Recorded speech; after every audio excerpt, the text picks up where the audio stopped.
William Malin here for GetMoreSports.com, and Louisville head coach Rick Pitino and the administration announced today that the program will self-impose a postseason ban for the end of the 2016 season.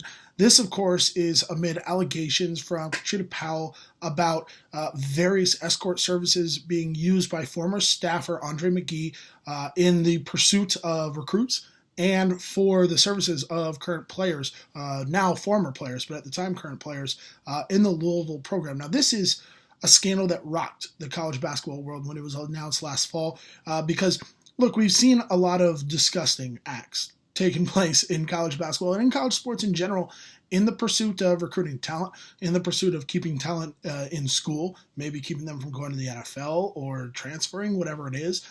We've seen a lot of despicable acts done. This was something that I think took a lot of people by shock that don't follow the sport a little bit more closely, that aren't aware of some of the more shady dealings that do indeed go on. But what's really surprising here is that we're not seeing backlash against the scandal as much anymore. I mean, I think most media folks have kind of just passed this on as regular practice at some schools, even if it's not this outright. Where the vitriol comes from now is the fact that Louisville has completely forsaken this season on one hand, but really what they're doing here is damaging the careers of their seniors, particularly two transfers in Damian Lee and Trey Lewis, who came to Louisville from lesser schools with the dream of dancing. I mean, they wanted to play in the NCAA tournament. Not only did they want to play in the NCAA tournament, but they wanted to do so for one of college basketball's elite programs.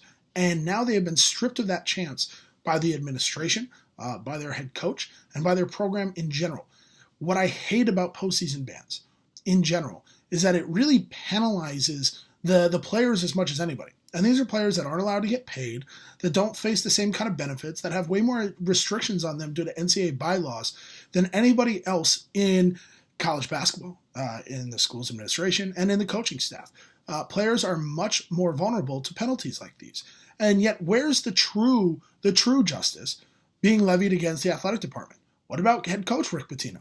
What kind of penalty will he face? Will he face a suspension to start out next year? What kind of pay will be deducted?